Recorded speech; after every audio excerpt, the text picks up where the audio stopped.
Hello, we're going to get started. I think if you're willing, we didn't realize it was going to be such a big room. If anybody that's further back would like to move in a little bit, because we'd rather have a conversation, we'd really appreciate it. And while you're moving, I'm wondering if everybody can stand up anyway, because I'm a trauma therapist and we've been doing a lot of trauma today.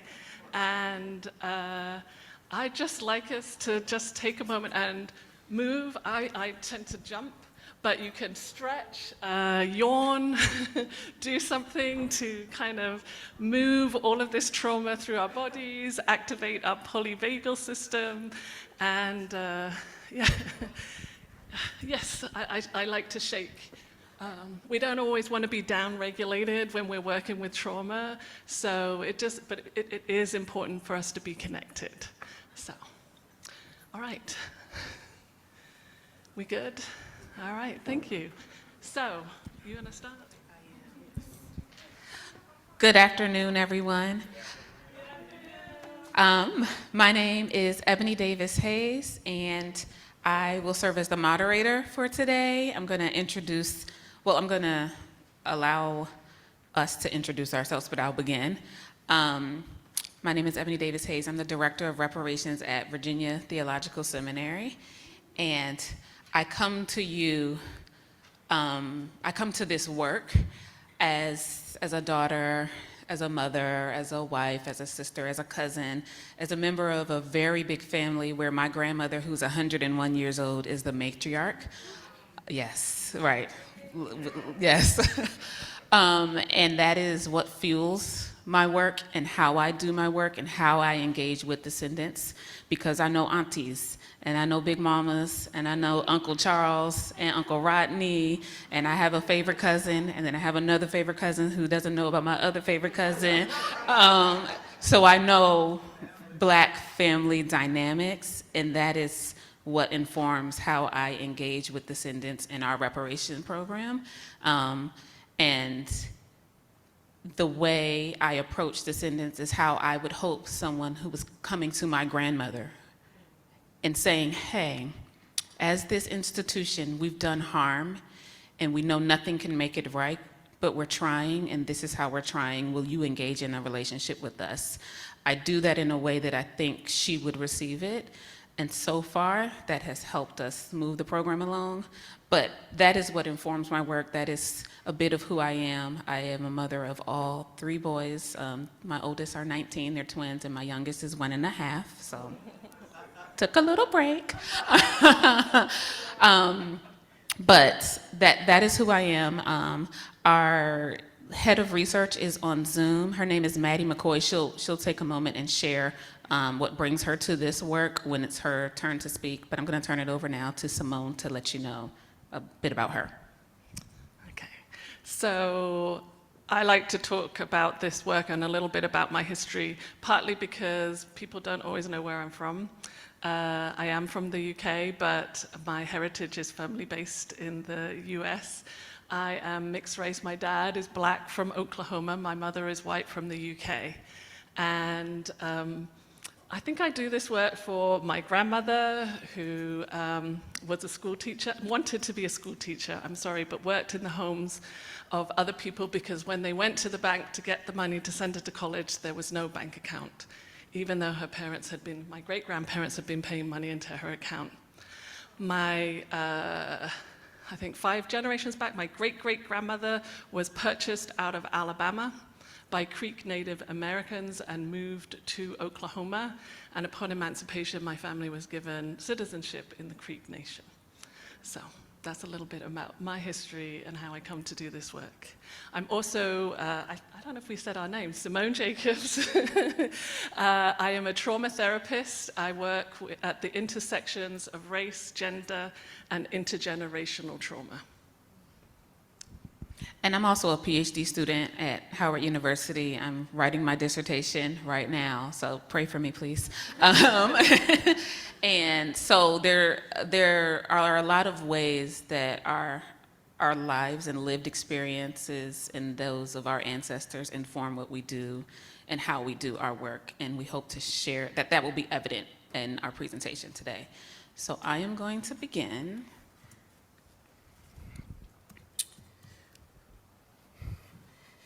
And I think you can play Lemon 1, and we should be good to go.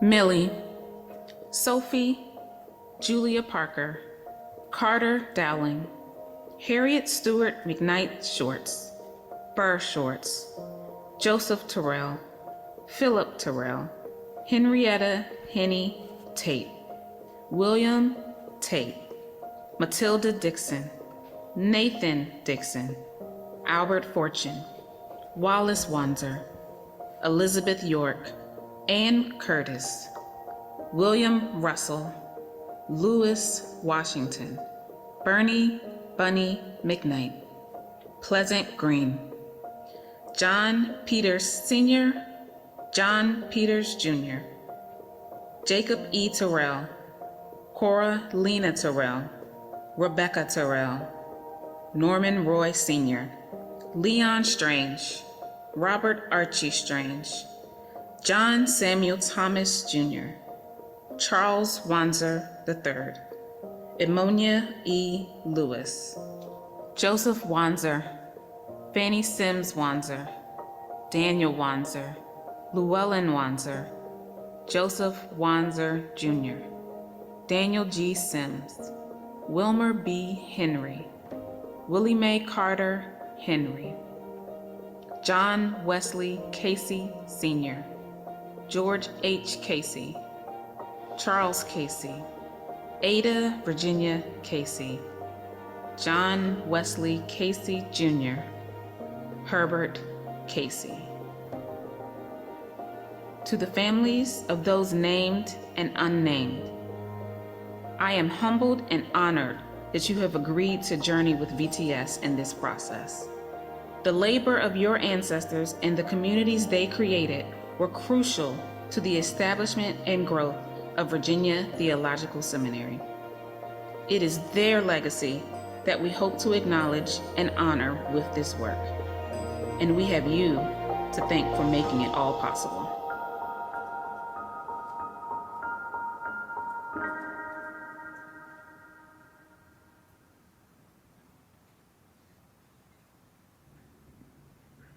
Hi everyone, I'm Maddy McCoy. I am the creator of Slavery Inventory Database, and I am the lead researcher with the Virginia Theological Seminary's Reparations Program. The Virginia Theological Seminary arrived on Seminary Hill outside of Washington, D.C. in Alexandria, Virginia in 1828. From its very beginning, the seminary relied on enslaved and underpaid Black workers for labor both at the school and in its construction. Seminary leadership sought out enslaved labor to attend to both theirs and the students' everyday needs.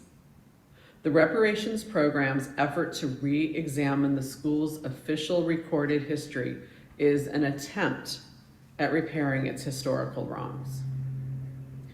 Through historical research, we have identified 4 groups of individuals that qualify for financial reparations. The enslaved workers that were hired from the areas surrounding slaveholders, as well as those enslaved by the school's professors. The free Black workers who were born free or emancipated that lived and worked on and around Seminary Hill. The free and enslaved workers brought onto campus by white contractors to construct the very buildings. And lastly, Black workers and their families who lived on and around campus during Reconstruction and the Jim Crow era, and who worked the jobs that allowed the school on the Hill to function. But within the white supremacist system, those laborers have largely gone unnamed. When we started this project in 2019, we knew the names of only 2 enslaved individuals that had labored at the seminary. 2. And it was not even clear how many individuals might have actually been enslaved on campus. The general feeling was really probably only a few.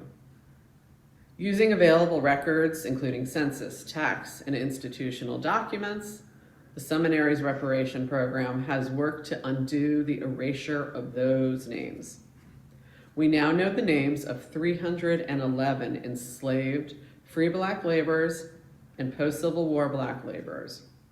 An additional 234 enslaved individuals have been identified as having labored at the seminary, but they are currently still remain unnamed. Part of our continuing research is focusing on covering their names so we can take the next steps in finding their living descendants. Currently, we know that 545 individuals labored at the seminary. When we talk about the history of slavery, we talk about how do we discuss these things at historic house museums? How do we discuss these things at museums? How do we discuss the full picture? My job is to uncover the history. And I have learned in the last 20 years that I've been doing this, that we have to deal with the facts, the true facts, and uncovering those facts from the documents. They speak for themselves. And over the last 20 years, once we identified where we could find those individuals and where we could pull those names out of the records, then we had names, and then we could interpret these, interpret their lifeways and interpret the historical culture some more. And then we had a fuller story to tell at museums, at historic sites. But then it's moved forward, and I think this is what's so exciting about the reparations program at the seminary, is that we have started going through a longer trail, a longer journey. We have identified 545 individuals, well, 311 that we know their names, and we have first and last names for at least 30 individuals from enslaved times. Last names, that's always the clue too. But now this program has taken the names and we have moved forward in time to identify their living descendants. And so it's not just that. And I know that some historic houses have moved to that point as well. And we absolutely all should be doing this. But now what's changing with this at the seminary, I think is very important. We've now given financial reparations to the descendants of these individuals. It is not a huge amount of money. There's an entire conversation to be had about money, but the fact of the matter is that the dean of the seminary decided that this was something he wanted to do. And so now we are starting with financial reparations. So we have identified the enslaved laborers, we've identified their descendants, we are now giving financial reparation to said descendants. But now there's also another component to this that Simone's going to talk about, which I think is perhaps the most important thing yet, which is identifying the trauma, the intergenerational racial trauma that goes along with this entire story, addressing it with the descendants, and sort of bringing that conversation into this whole body of work that we're doing. Ever since Simone, who is a social worker, has brought her part into this with Ebonee and myself, it has sort of become, it's like the third leg of the stool. Everything sort of fits together and is propped up foundationally now. We've got the history, the direct and brutal history. We've got Ebonee, who is identifying helping identify the descendants, holding the descendants, the emotional holding of all of this. And now Simone, who comes in with the mental health bridging. And it's like this entire conversation that is happening in a way that is healing. So I always get a little emotional, but really this is what I kind of want to say, is that I've been doing this work for 20 years, and we have moved forward to a space that is just different now. And it's really actually very incredible. So I get emotional. So I'm in Scotland right now. So I will be joining the question and answer session via cell phone in a little bit, but I'm going to turn the rest of this over now to Ebonee and to Simone. Thank you very much. Thank you, Maddy. She will not be joining us by cell phone. She'll be joining us by Zoom. We weren't sure if we would be able to make it happen, but we have.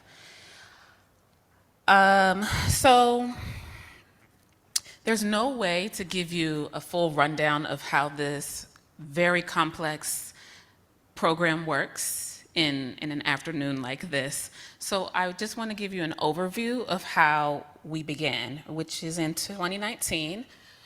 The Dean and President of Virginia Seminary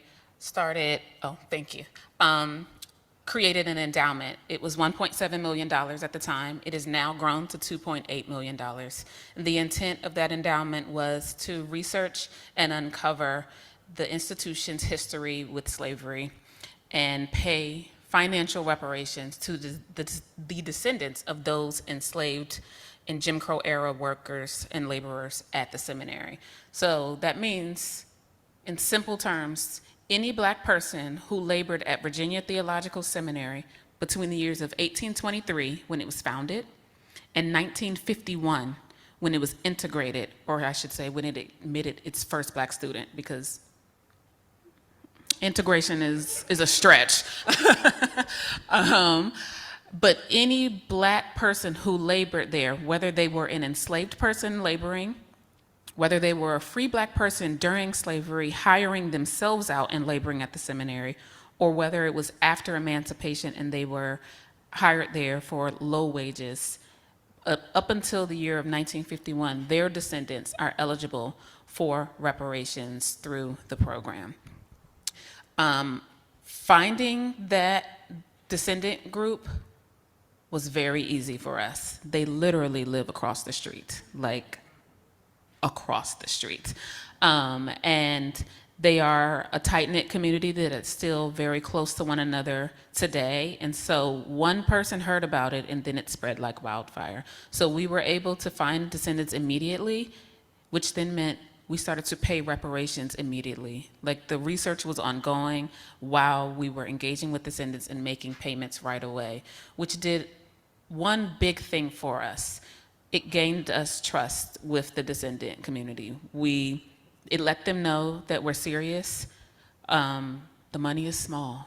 And I would tell y'all exactly what it is, but the descendants have asked that I don't share. And while I work at the seminary, they are my real boss. And so one of them did tell the New York Times that she got a check for $2,100, so I can tell you that much. But every person, depending on where they are in their family and how many families they are a part of, because our descendant groups, it's about 12 families, but they all cousins. They done married somebody, and they're all cousins in one way, shape, or form. So many of them belong to multiple families, and that determines how much they get paid. But they do get a payment once a year, every year, forever. And we do a process, what I call onboarding, where I meet with the descendants, and we meet in the way that works for them. I can meet with you and all your family.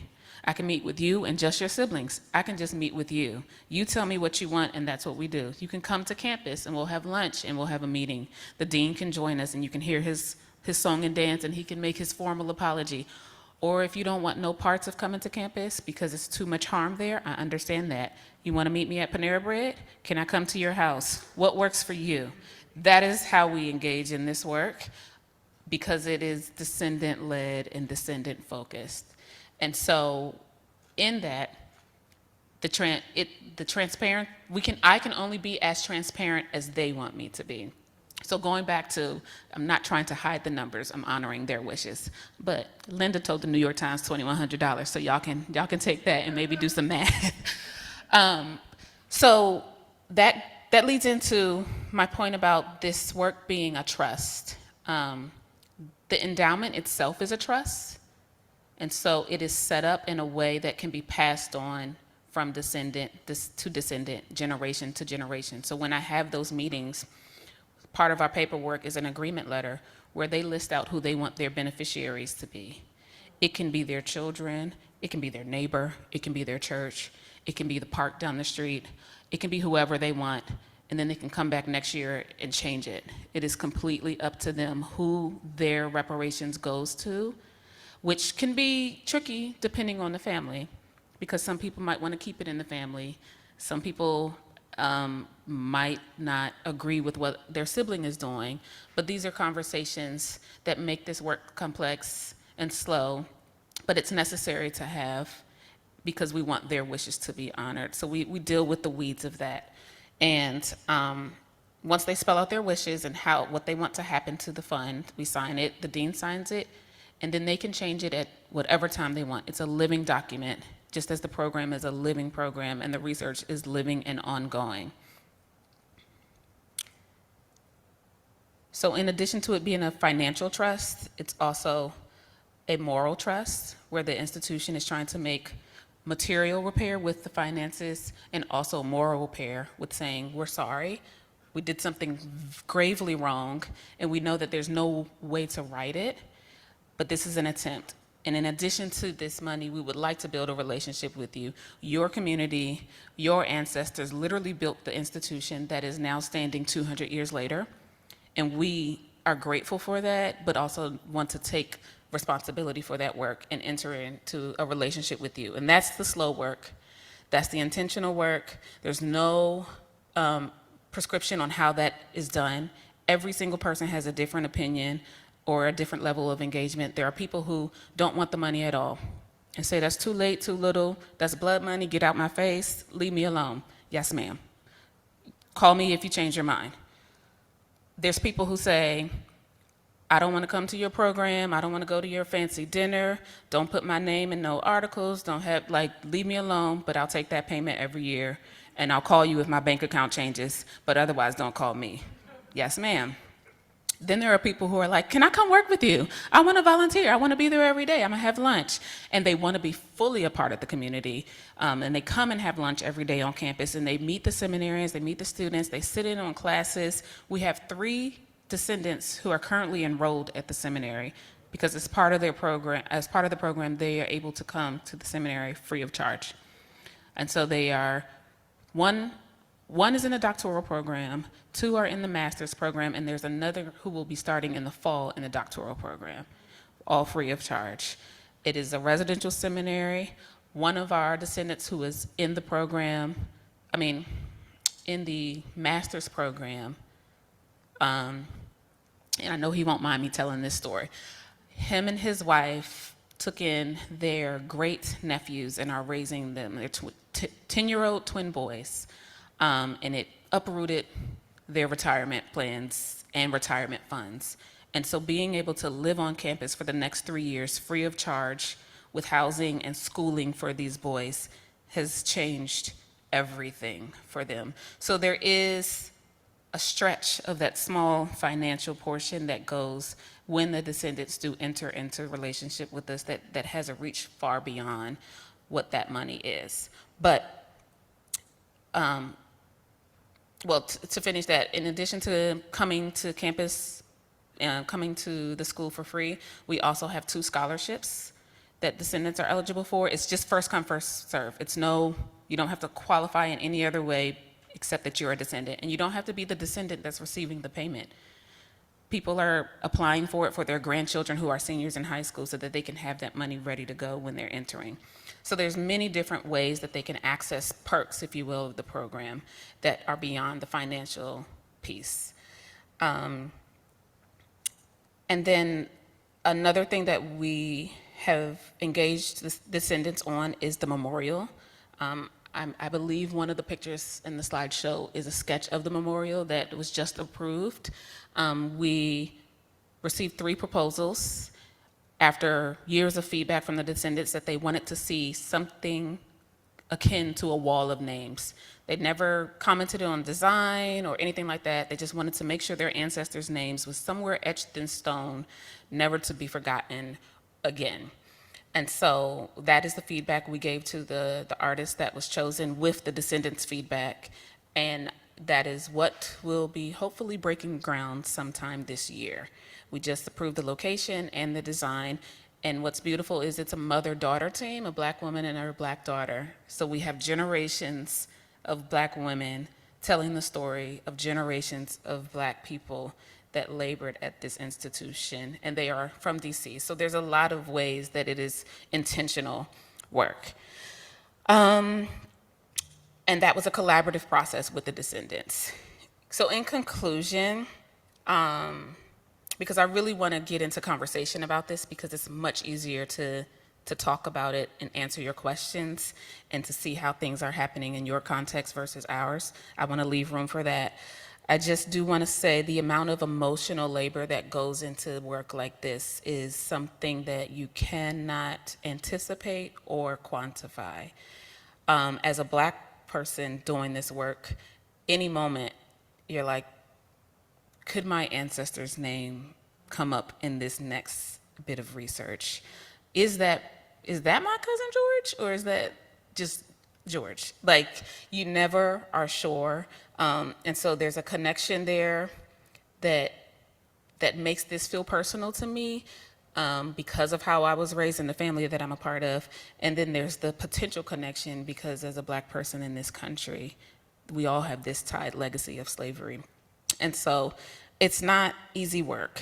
It's complicated, it's messy, it's heartbreaking, it's uncomfortable, but we do know that it's necessary. And so far, we've received really good feedback from our descendants. Not all of them are happy. They all think we could be doing so many things better. I agree with them.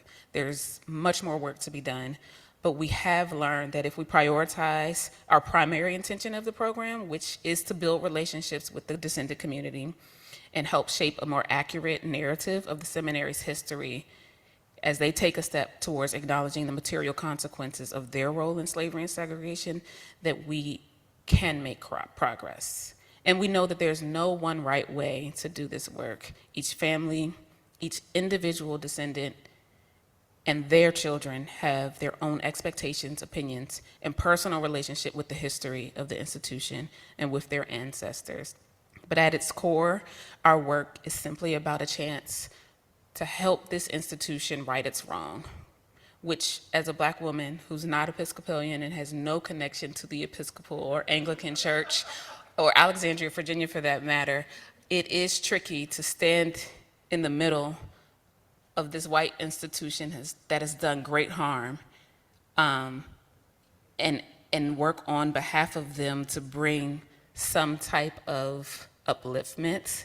And I say that word not in a negative way, but upliftment of the stories and the legacy of the community that they harm. It's a weird place to stand in the middle, but I do appreciate that there's no element of control here. That the seminary is giving money and not a scholarship, because we don't believe it is our right to say the only way we can right or wrong is if you go and get an education.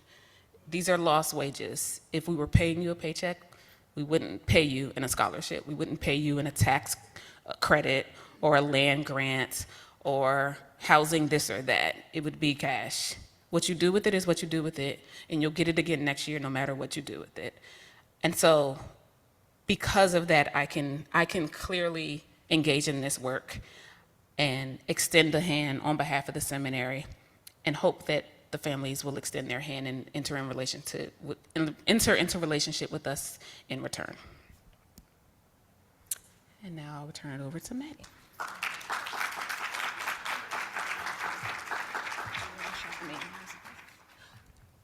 Sure. And one of our former researchers is in the audience. She's shaking her head no, so I'll stop, but yes.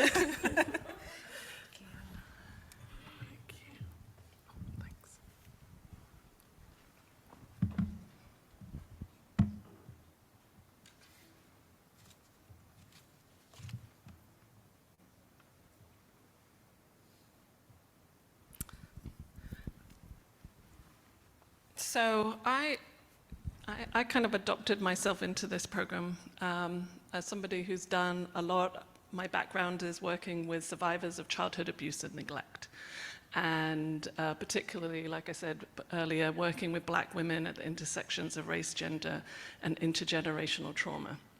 And I come from very much a psychodynamic background.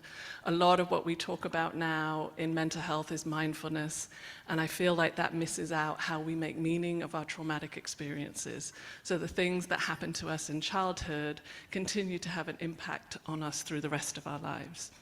But I think of myself a little bit like I think many of you here are historians, and I think of myself a little bit as a historian too. So while you guys work with collective trauma, uncovering societal and cultural historic truth, I work with individuals on their individual truths, uncovering their past so that they can make sense of their present.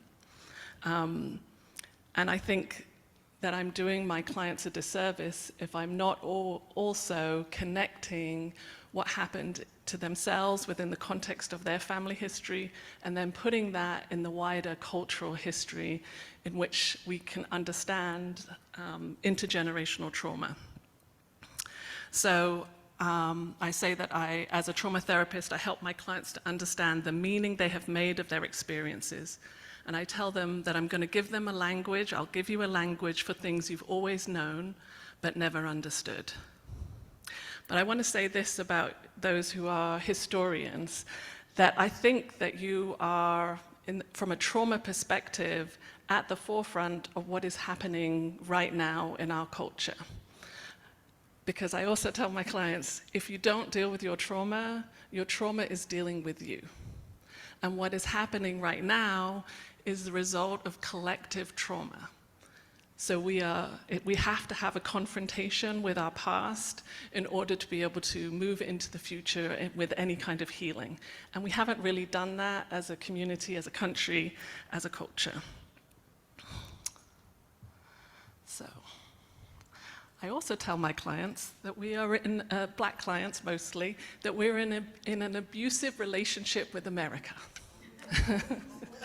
So, and this isn't hyperbole, this is, it's a useful framework for understanding collective trauma, right? In an abusive relationship, and I can't go into all aspects of trauma to help us understand, so I'm just picking out sort of one small component of it about truth-telling and why we forget. And in an abusive relationship, generally speaking, there are three people. There's an abuser, there's a victim, and there's a bystander. We call it the abuse triad. But there is good reason why we forget. So physiologically, we don't want to know the truth, right? When we go through traumatic experiences, our brain shuts things down because we can't manage. As human beings, we need to minimize traumatic experiences in order to be able to get through them. So we cut off the knowledge. We may have knowledge with no feelings. When I'm working with my clients, we talk about reporter mode. They can tell you everything that happened, but there are no emotions connected to that experience. We can have body sensations, but no memory of the knowledge of where that feeling comes from. We can have behaviors that we repeat without having any sensory experience of what happened to us. So it's really important to remember that physiologically, we're designed not to know everything about our everything about traumatic experiences. But the other thing is that in that triad, none of us really want to remember. Obviously, perpetrators don't want us to remember because then we have to hold them accountable, right? They're responsible, they have guilt, they have shame about the actions that they take, which they have to deny, they have to deceive themselves into treating other peoples as less than human. Bystanders also, there are no innocent bystanders, there is always implied consent.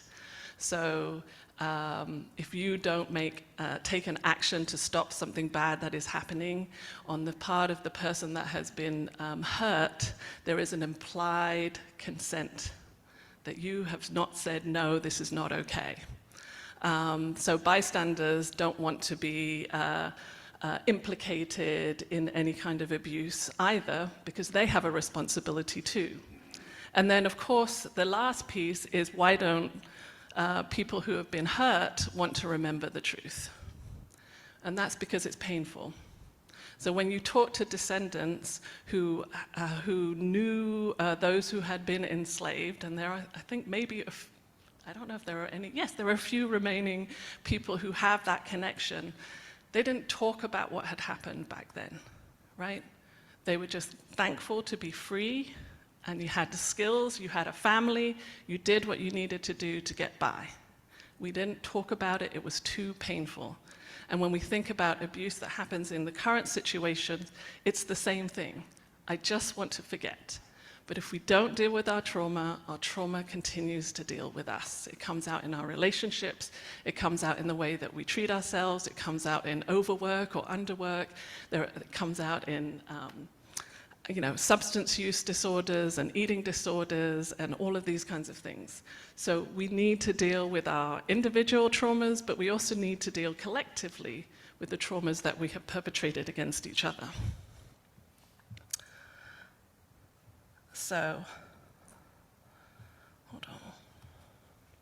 So I want to just talk about the reparations project as a component of psychological healing.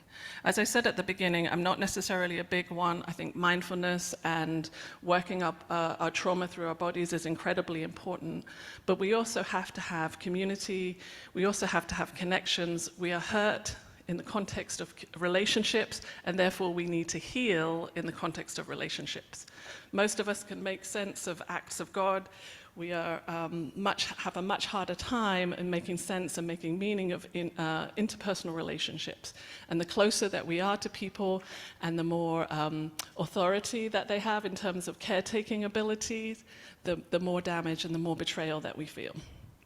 So why I think that the reparations program goes beyond financial remuneration is because, number one, it acknowledges harm. And so often, we don't have an acknowledgement, right? Because we want to forget the past, we want to forget the pain, we don't want to know. We don't want to know what we know, we don't want to feel what we feel. But this validation is profoundly healing. Because we are no longer denying it, we're no longer minimizing it.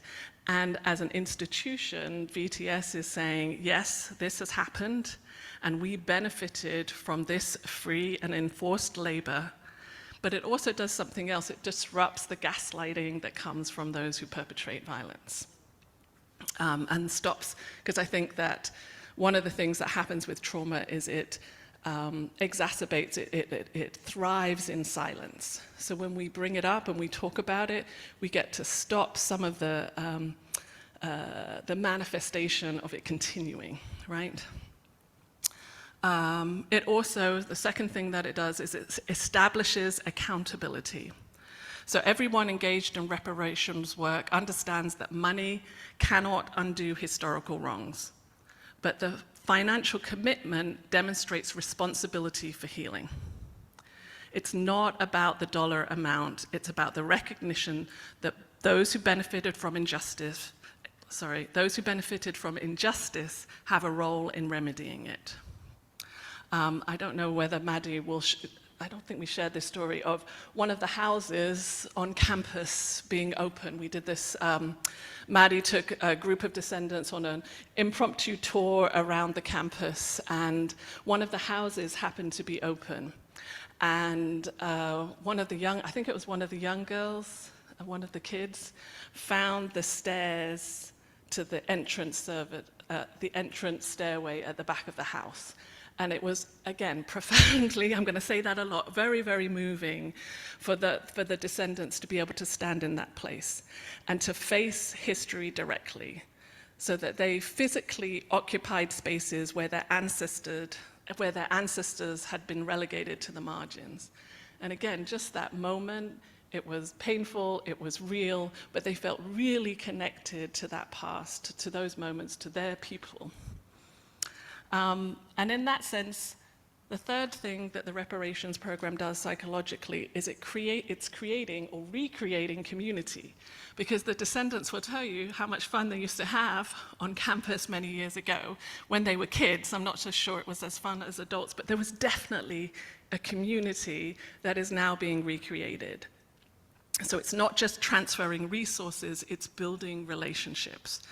And the participants are reconnecting not just with the pain, but with a new family that is taking shape. And this communal aspect addresses one of trauma's most devastating effects, which is isolation.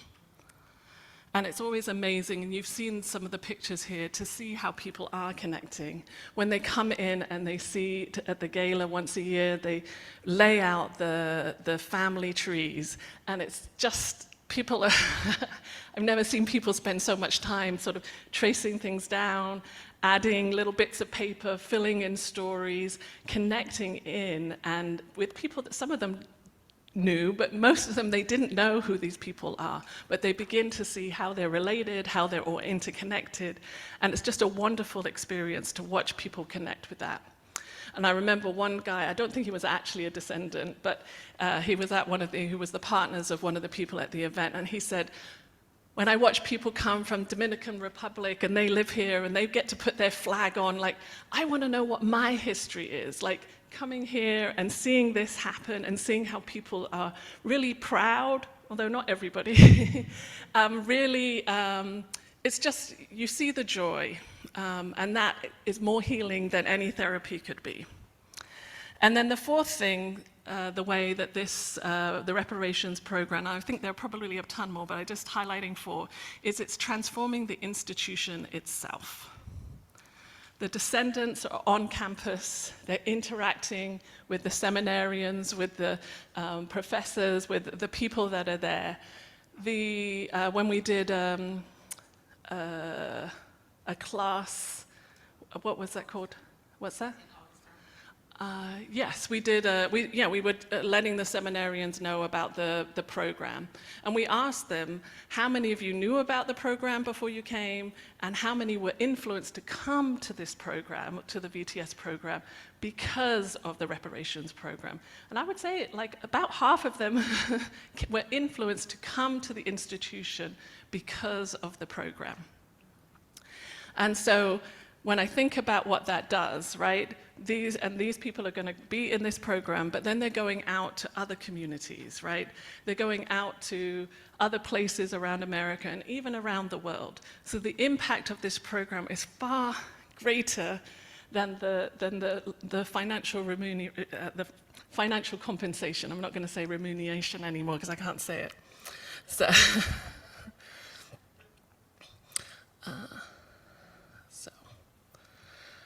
I guess I want to just conclude with, it is a Christian community, and I wanted to add, I'm not from the Anglican or Episcopalian tradition either, but I think if the Bible teaches anything, and it teaches many things, it's the power of a small group of people to make worldwide change. And I think that this little program that Ebonee and Reverend Thompson's, have been at the forefront, that they often say they don't really know what they're doing, but I think has a lot of intuitive intention behind it, is really a powerful program. And I know that we talk about resilience a lot, but I think I'd like to, I change those words mostly because trauma survivors don't like resilience, but we talk about courage and creativity. So when we're thinking about reparations, we need to think beyond financial remuneration. I said it again. We need to think beyond education. We need to think beyond housing and things like that, into what it means to really heal. And I just want to end with Reverend, I've got a nice little quote here, but it says, "History teaches us not just about suffering, but about survival, creativity, and the strength of the human race. Sometimes when we look back at the terrible things people endured, we wonder how they survived, how they made the choice to go on living every day.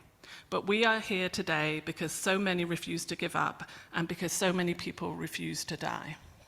And then I want to end with a quote from Reverend Joseph Thompson, and he said, "The seminary is attempting to shine a light on its wrongdoing by opening up a flexible and responsive space in the present moment for a long mistreated but resilient community to explore this piece of their family history, memorialize that history, take an honored seat in the contemporary life of the institution if they so choose, determine to what extent they might want to have a voice in its future, if at all, and ultimately let the seminary know whether it's bearing fruits worthy of repentance." All right.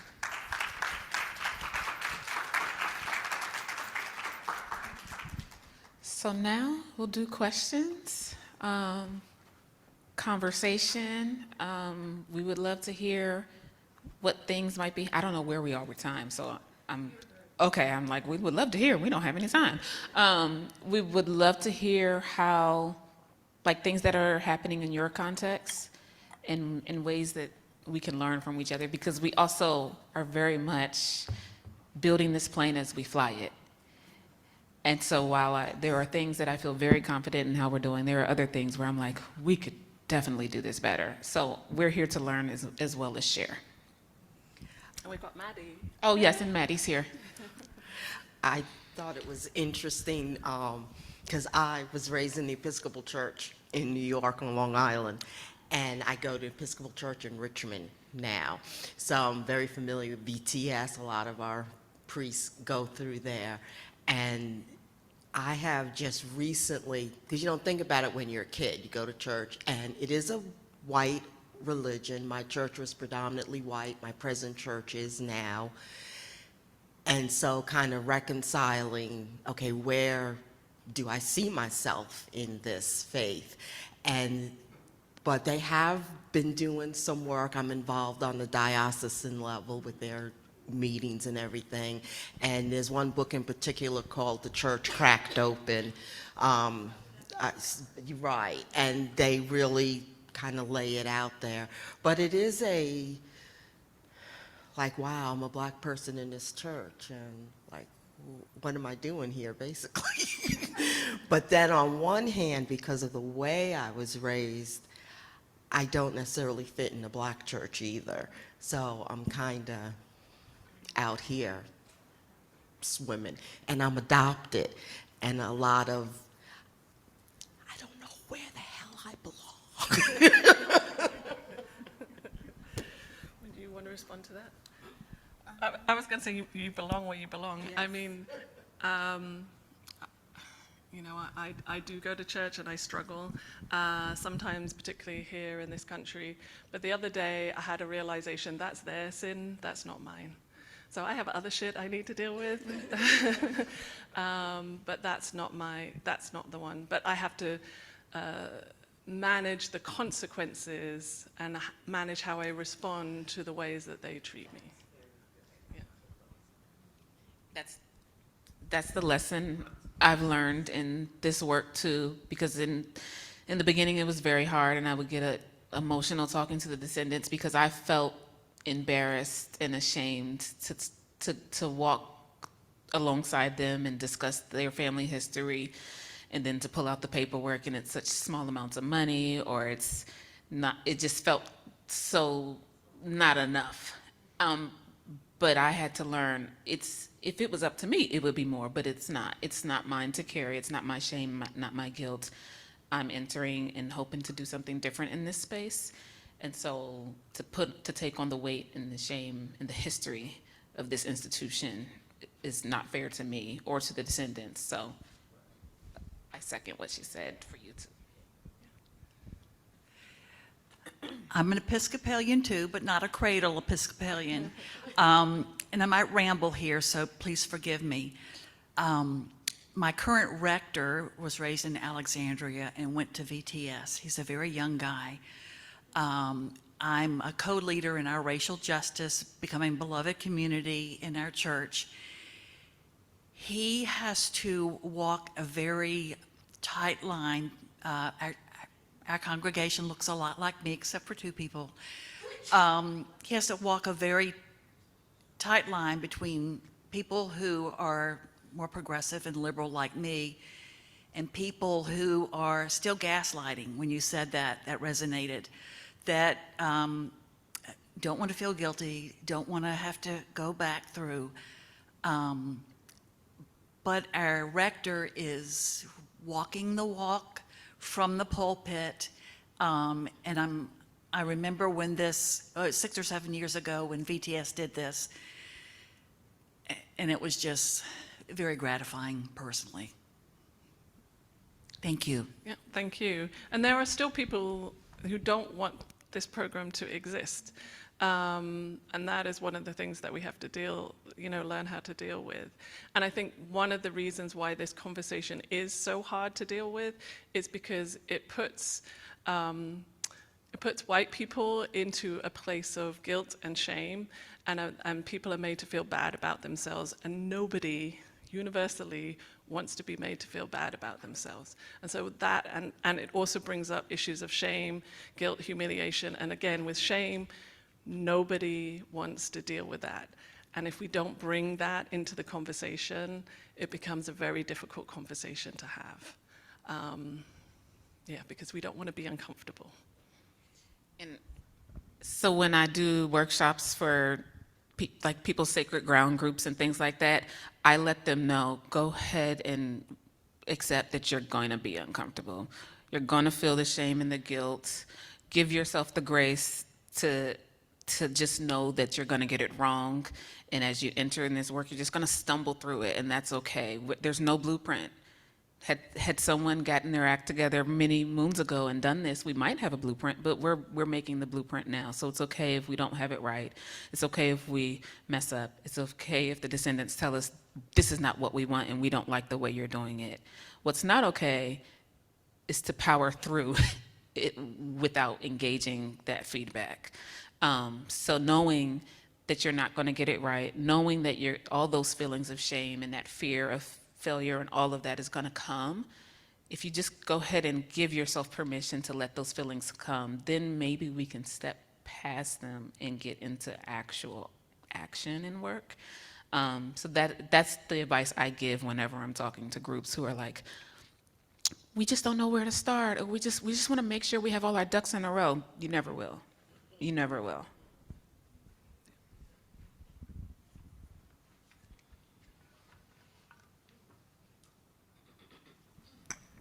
I'm sorry, but I have to ask the budget question.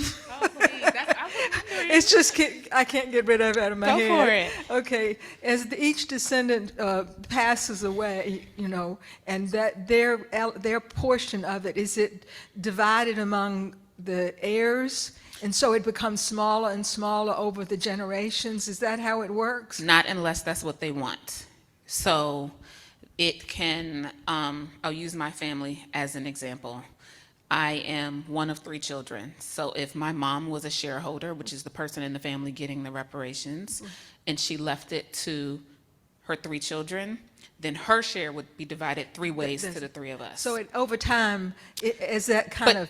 and if it's she just good. left it to me and my Yeah, sister yeah. and brother were on their own, Yeah, you get then I can get the whole thing. I can set it Get- up, and then I can leave it to just one of my children. Like, Right. so it can be passed down as a whole share, or it can be divided, or I can say, for my share, I want it to be a scholarship, and none of my kids can have it unless they go. Like, the shareholder has a lot of authority, and then whoever they list as their beneficiary, when that person becomes the shareholder, then they have the authority. So each generation, once they get it, they have the power to decide what happens to it. Now, how much they get will be determined by the person above them, and if it had to be divided, like some people are bypassing their share now. One woman, she is having her share be divided 4 ways to her 4 grandchildren who are in college, because they need it way more than she does. So they already have control of it now while she's still alive. And then what they do with it, I have a letter from each one of them of what they want to do with it. And right now, they're like, well, just give it to my grandmother, because they don't know, and they don't have anyone to leave it to, or they given it to one of them listed their church. So, but then they can come back and change it if they have children. We have people who've come back and they have grandchildren now, and they're like, get my kids out of there. I want my grands to have it. And so there's a lot of authority that people have with it, and they can pass it on. The red tape that we're now facing that we didn't have to face in the beginning is to increase the fund. So it's my job to go to the institution like, there needs to be more money. There needs to be more money. There needs So to that be you more can money. come to that, would come to that. I mean, that's why I was asking that question, because, it's a trust, so, or an endowment, an endowment. So what you're gathering from principal interest that you're getting is going back in. Yes. But can't do better than the economy It can't. allows it to happen. So, Or our research. So that's something I forgot to say. Yeah. the two things that determine the amount of money is the endowment fund, the stock market, and the research. So when we started out, we had 32 shareholders. So the yield that year was $70-something thousand divided 32 ways. Right. The next year, we had 112 shareholders, and the yield was still 70-something thousand, but now it's divided 112 ways.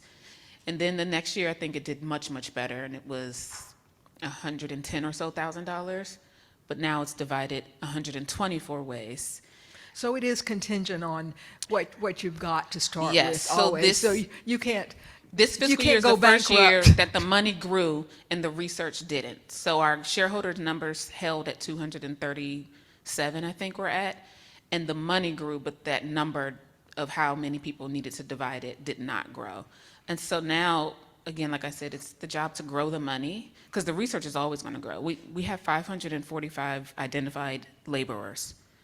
We have descendants from a handful of, like our descendant base is just from a handful. I mean, am I right, Maddy? It's just a handful of those 545 people. That number has to grow, like the money has to grow. And that's an institutional inside fight. Because while there's all this fundraising that I will do, personally, I do not believe you can fundraise to right your wrong. You cannot go around and say, hey, we want to pay reparations. Please donate so we don't have to use our own endowment to pay them. Don't get me fired out here, y'all. So there is, but that's the institutional red tape that we're now having to fight with. So people, when they're like, oh, how did you get to a reparations program? Like, how did you get from point A to that? And I'm like, oh, we started there. The dean presented us with this, but now we're having to fight a different fight to increase that fund. So and the it's- staffing that goes along in the future of keeping up with all the descendants, and, you know, you Yes. have to keep that tracked, so you Yes, can, 'cause now and there's forever. just one right now. That's a big job. Yeah, we have over, I don't know, we're easily at 1,000 descendants, easily, easily. And the ones who are actively engaging in the program are between 300 and 400, and they have one point of contact. And when a family can't agree, you know, families don't always agree. If there's a big family cahoosh about what you're going to do when Uncle so-and-so's not getting along with so-and-so, how do you get straight? How do you I'm in the navigate middle that? of it, yes. So I know all the secrets. That's just all foolish questions, Yeah. but thank you so much. We have a question from Zoom from Arthur Sudler. The question is there discussion with other segments of the Episcopal Church, congregations or dioceses, that helped facilitate or benefit from the ways which VTS was entwined with the enslavement of people of African descent? Are there discussions? One more time, please. Do you mind? No. Is there discussion with other segments of the Episcopal Church that helped facilitate or benefit from the ways which VTS was entwined with the enslavement of people of African descent? I'm sorry, I can't clarify. I didn't ask the original No, question. I understand. So we are I do a lot of talks with other Episcopal churches and other parts of the Anglican Communion, because the Episcopal Church is a small part of the larger Church of England, and nobody's hands are clean there. And so I think yes is the simple answer to that question. If that person wants to give a little bit more or clarify, then I maybe can be more specific. Maddy, did you have something? No, I needed a little bit more clarification. Yeah. But I am constantly talking to churches, sacred ground groups, beloved community groups, all of the different kind of reconciliation work that's happening in the Episcopal Church. Is as much as they reach out to me, I am willing, and we connect with them and share. And they're all in different points, which is something I forgot to mention also, that there's no one right way to do it, and there's no one right place to enter. It worked out for us to just dive right in and immediately start making payments, and it helped us build trust, but that might not work in somebody else's context. You might not be able to show up and say, I don't actually have all the answers and I don't know, but if you walk alongside me, we can do this together. People might say, get your stuff together and then come a knocking. So it does depend. And that's a part of just knowing that you enter into it humbly and may or may not get it right.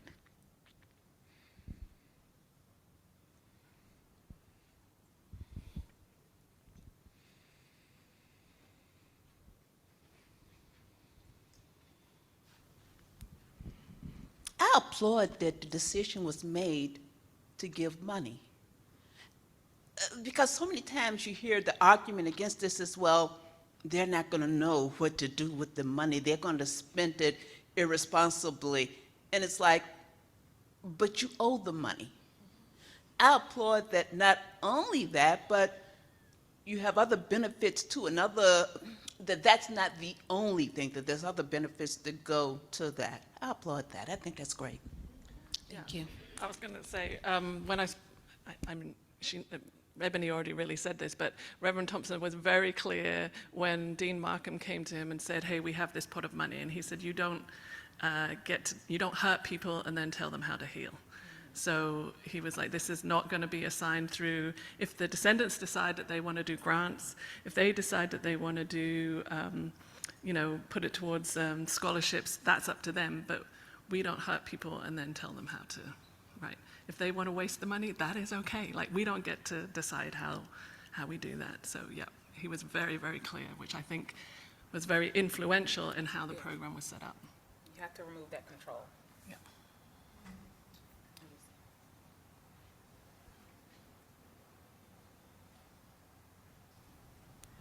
Yes, I also applaud the work that you're doing. Just curious if other colleges and universities with descendant communities, are they contacting you to ask you about what you're doing? Do you know of any other institutions that are providing reparations in the form of payments? I know others have scholarships, or if you get into the institution, that kind of thing. I feel confident in saying that there is no one else paying cash reparations. There are scholarships, there are tax credits, there's housing credits, there's land credits. There is a program in Barbados where they are returning land that families have lived on from the time that the land was owned by the plantation.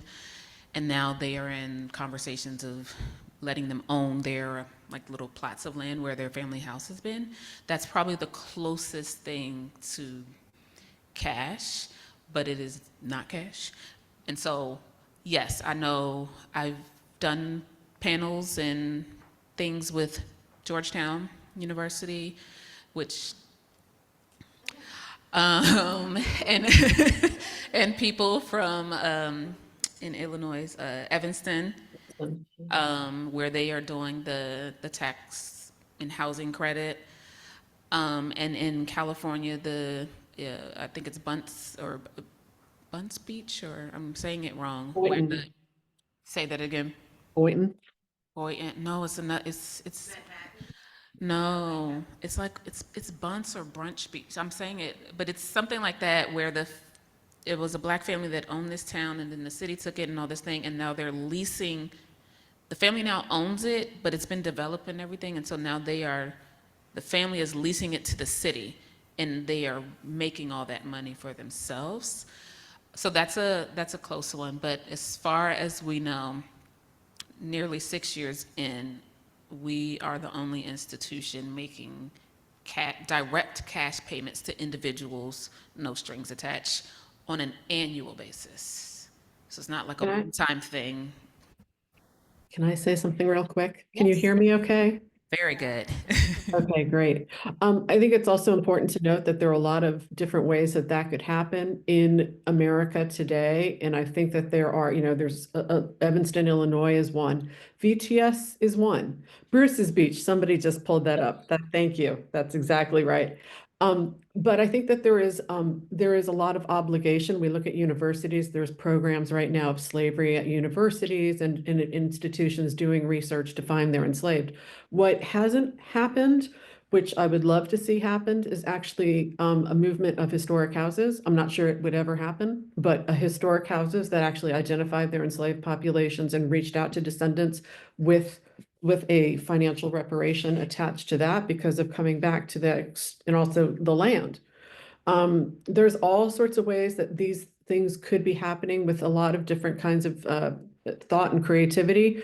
And who knows? I mean, I think that the thing is reaching out and finding individuals is one step. Moving further is where it needs to be at. Thanks. I just wanted to thank you, and I had a quick question that's a two-parter. I know for all of the panelists, we heard a little bit about how you have people in Kentucky and the UK, and some folks are not part of the Episcopal Church. So my question was how each of the panelists came to this work in the first place. If you're not necessarily from this community or from this faith, then what has drawn you? And then the secondary thing is, in your opinion, in terms of moving forward, being in this work, what do you think the immediate next steps that need to be done and that you're looking forward to kind of coming down the pike?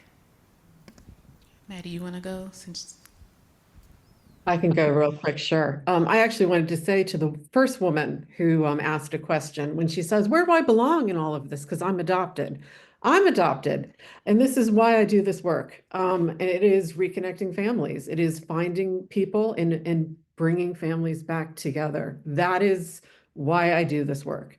I've identified my own biological family. I helped Simone identify her. So, I've been doing this for 20 years, but it really comes back to exactly that of family connection. And as far as where does this go now, we are in a situation, everyone, that is pretty scary.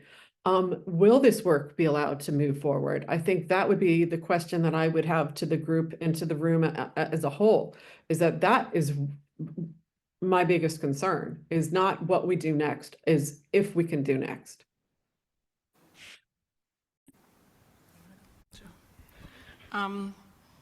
Yeah, I come to this work because I have an understanding of trauma, and particularly of Black trauma in this country, and I guess my own belief system that this should be coming out of the church when the church has been the center of so much wrong, when the church has sided with power and white supremacy and not with those in need, that this would be actually happening in this way was really important to me.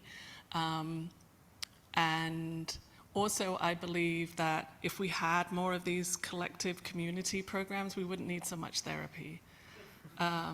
If we'd done the work, right, as a community, as a country, people wouldn't need to be in my office. So I'd like to do away with therapy.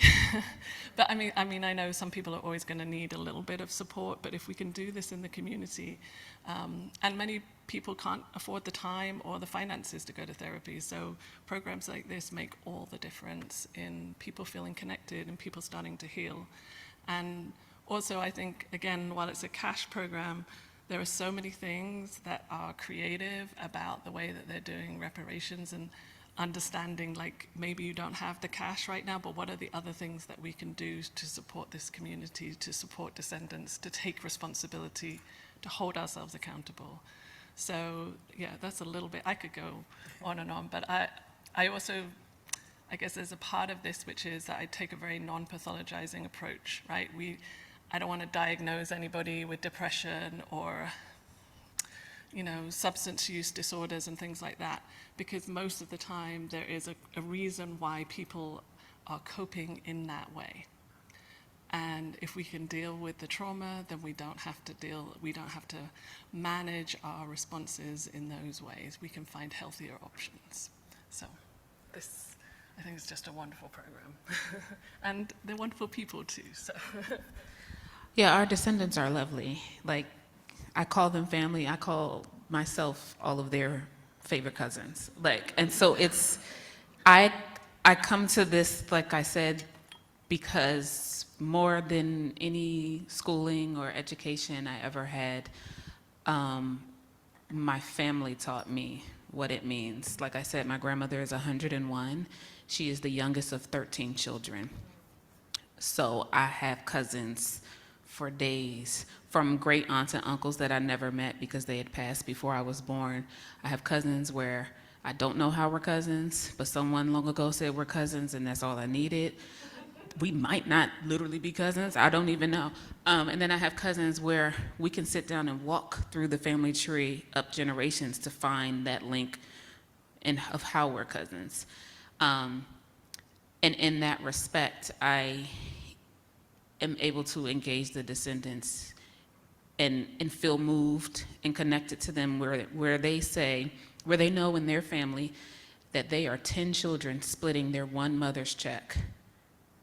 That might be $550, and they're splitting it 10 ways, and then they go, wait a minute, we forgot to call Bobby to be at this meeting. And I'm like, who's Bobby? He wasn't on the family tree. And they're like, Bobby showed up at our doorstep when he was 17 years old, and he's been a brother ever since. No questions asked. In my book and in their book, Bobby's a brother. Is there documentation, birth certificates? No, but he's a brother, and that's part of that family dynamic that I can't dispute because there's no documentation.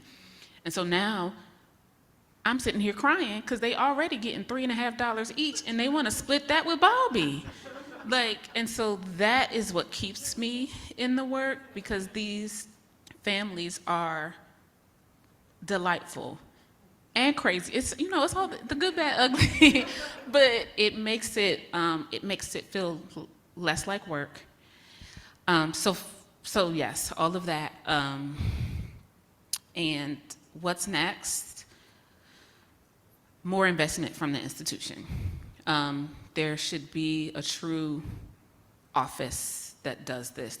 We should have a person, not just one person that does research, not just one person that does all of the descendant and family work. We should have a team of people who are doing these things. We should have a website. We should have like a pamphlet that I can give you all and say, come and look at our stuff. We should have a lot of things as like an infrastructure that we don't have right now. And I think we're at the point where we can take a second and try to build that. But that needs to be invested in by the institution. In addition to growing the fund, just the work to create the infrastructure to run the program. That would be the next step, because I think Lord willing, the descendants are giving us the grace to do that, and I think we should take advantage of it before we no longer have their grace.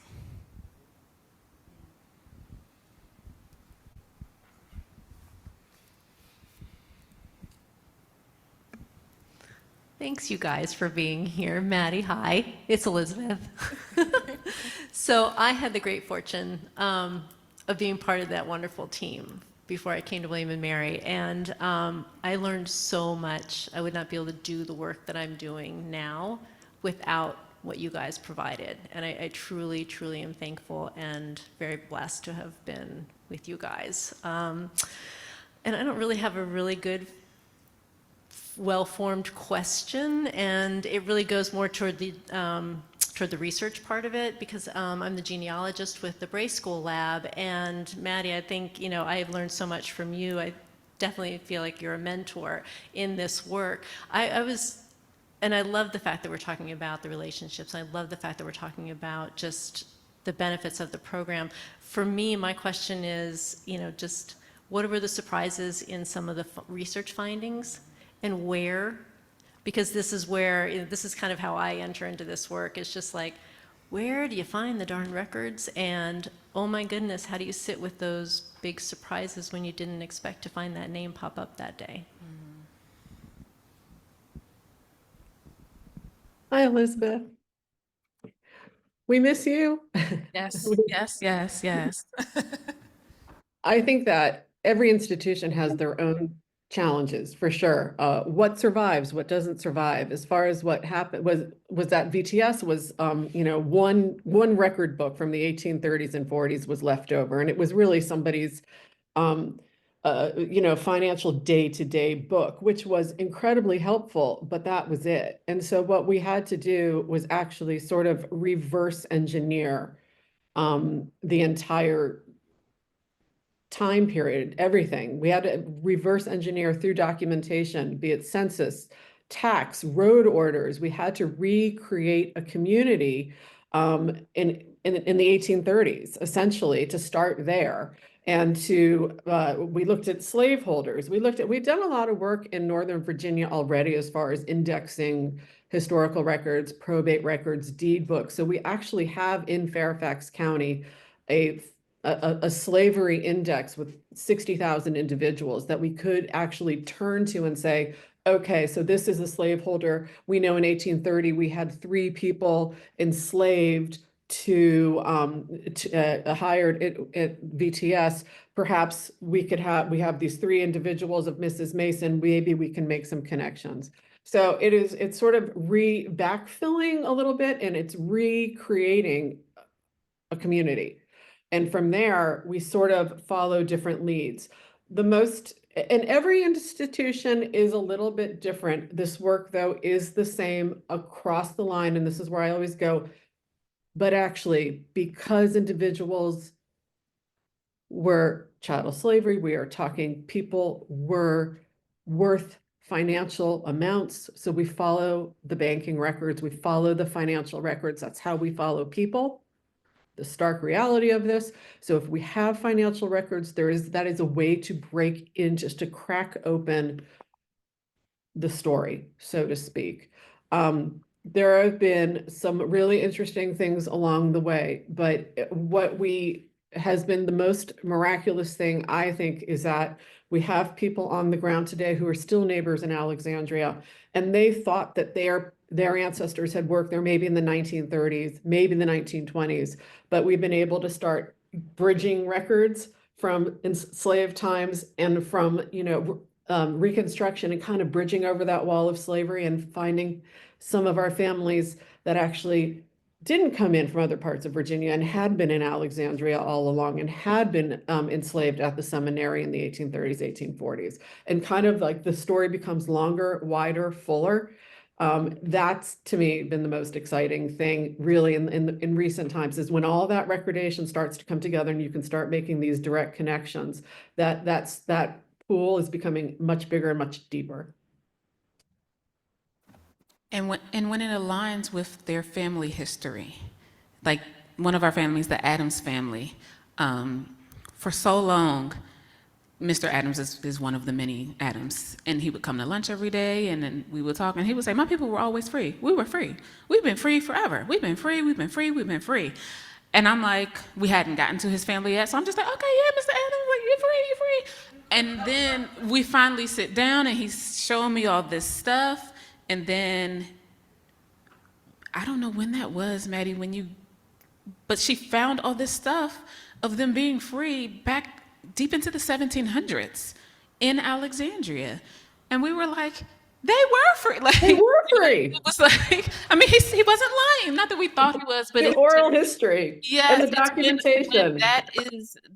and that's what is our guiding principle. We lead with the family story and not with the documents. We love when they align, and they most often do. And they tend to, the family history and the documents fill in blanks on both sides. So when we go to them, they typically know their family story or parts of it, and we're just filling in blanks, or vice versa. But when it's the story that is not common, and it's their family story, we just go with it. And then when it like aligns with the research, it just really, like, we jump up and down. We get really excited. Or when they're doing their own research, again in the Adams family recently, Marie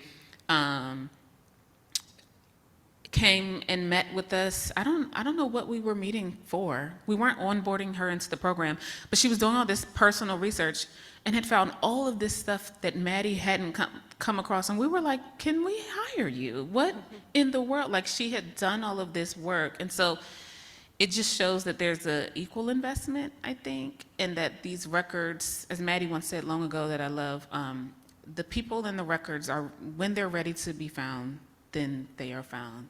So we look and we search, and maybe we're not deserving of having them yet. And so that's why we haven't found them, or they haven't appeared. And so, you know, sometimes these institutions and us people in today's time might need to get our act together so that when we come across these names and they are ready to reveal themselves, that we can do right by them. And I think the ancestors hold off until we're able to do that. And so I am hopeful that we will find all the people that want to be found when they want to be found, and we will let the research and the records guide us until then, alongside the family history.